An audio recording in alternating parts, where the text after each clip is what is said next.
और आइए अब सीतापुर के तस्वीर भी आपके साथ साझा कर लेते हैं, वहां का हाल भी जान लेते हैं। इसके लिए हमारे संवाददाता अनूप पांडे जी हमारे साथ लाइव जुड़ गए हैं।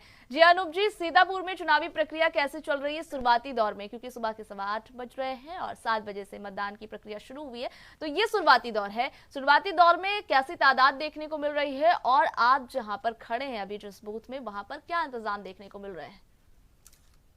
जी मैं बता दूं, सुबह से ही 7 बजे से चुनाव प्रक्रिया जारी हो चुकी है। यहाँ पर भारी तादाद में जनता आ रही है और मतदान कर रही है। कहीं ना कहीं ये उत्साह दिखाई पड़ रहा है लोगों में कि इस बार जो है मतदान का प्रतिशत बढ़ने की उम्मीद भी है, क्योंकि सुबह से ही मतदान प्रारंभ हो चुका है और व्यवस्थाएं यहाँ पे चुस्त दुरुस्त है। और ये आदर्श पोलिंग बूथ है जहाँ पर हम यहाँ इस समय मौजूद हैं। जी, वैसे युवाओं की क्या संख्या देखी जा रही है इस फेज में?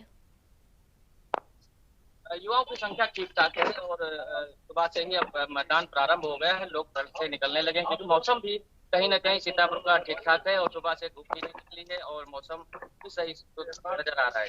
जी अनूप जी, हम कह सकते हैं जो अभी आप बता रहे थे कि मतदान प्रतिशत जो है वो इस बार बढ़ने की उम्मीद है, और मौसम, चूंकि सबसे बड़ी बात है मौसम, मई का ये जो महीना है, गर्मी, भीषण गर्मी पड़ती है और ऐसे में मौसम जो है आज साफ सुथरी है, अच्छी मौसम है, तो ये वजह भी बन सकती है कि मतदान प्रतिशत बढ़े, क्योंकि लोग हो सकता है कि पिछले मतदान में घरों से चिलचिलाती धूप और लू गर्मी की वजह से ना निकले हों, तो आज हो सकता है कि अगर मौसम खुशनुमा है तो मतदान प्रतिशत थोड़ा बढ़े।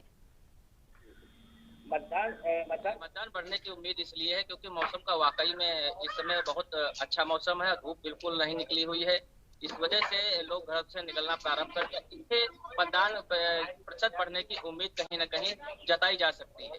जी, वैसे बुजुर्गों और जो विकलांग लोग होते हैं उनके लिए क्या व्यवस्थाएं देखी जा रही है, क्योंकि जो बुजुर्ग हैं और जो विकलांग हैं उनके लिए चुनाव आयोग की तरफ से एकदम खास तौर पर बातें रखी गई थी उनकी सुविधा के लिए।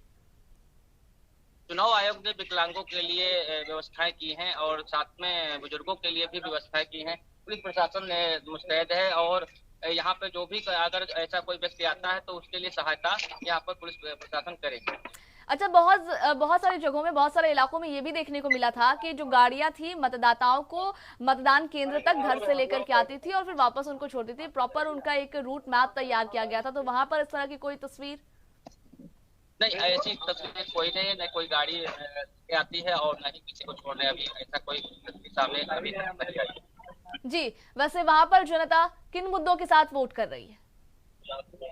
जनता विकास के मुद्दे पर वोट कर रही है। कहीं ना कहीं इस बार कांग्रेस और बीजेपी में यहाँ पर लड़ाई देखी जा सकती है, क्योंकि कांग्रेस का भी वर्चस्व इस बार बढ़ा है और वोटर भी कहीं ना कहीं सपोर्ट करने में लगे हुए हैं, क्योंकि वोटर इस बार साइलेंट रहा है और भाजपा के जो प्रत्याशी 2 बार यहाँ पर सांसद रह चुके हैं। इसके पूर्व में ये बसपा से भी 2 बार सांसद रह चुके हैं। कुल मिला के 4 बार सांसद रह चुके हैं। विकास के नाम पर यहाँ पर इस बार वोट करेगी वो जनता।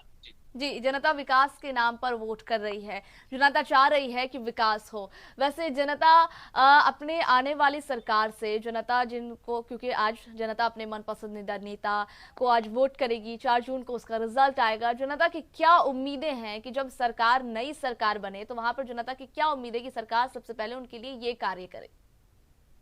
जनता की उम्मीदें क्या, कहीं ना कहीं किसानों में वे काफी आक्रोश है, क्योंकि गौवंशों को लेकर किसानों में आक्रोश देखा जा सकता है और युवाओं में भी कहीं ना कहीं आक्रोश है, क्योंकि पेपर लीक वाला जो मामला आता है इस बार उस मुद्दे को भी कहीं ना कहीं युवाओं ने पकड़ा है, क्योंकि हर बार जब एग्जाम होता है उसके बाद में पेपर लीक हो जाता है, उनको नौकरियां नहीं मिल पाती, जिसको ये बेसिस बनाकर इस बार युवा अपने हिसाब से ही ये मतदान कर रहे हैं।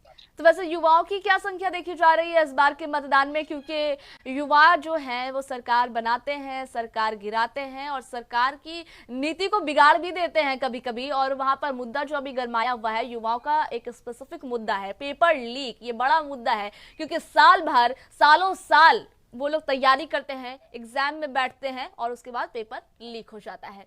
तो इस बार युवा क्या देख रही है? युवा इस बार यही देख रही कि कहीं ना कहीं परिवर्तन आना चाहिए, क्योंकि युवाओं के दिमाग में यह है कि रात दिन पढ़ाई करके और तैयारी करके पेपर जब लीक हो जाता है तो ये समझ लीजिए युवाओं की कहीं ना कहीं उनका हौसला बिल्कुल डाउन हो जाता है और जिससे इस बार युवाओं में काफी उत्साह देखा गया है कि हो सकता है युवाओं का इस बार मतदान अपने हिसाब से ही पड़े, क्योंकि युवाओं का कहना है कि परिवर्तन आना जरूरी है। जी बिल्कुल, युवा बहुत समझदार है, वो उनका दिमाग तो वैसे ही चलता है। वैसे बहुत शुक्रिया आपका जानकारी साझा करने के लिए।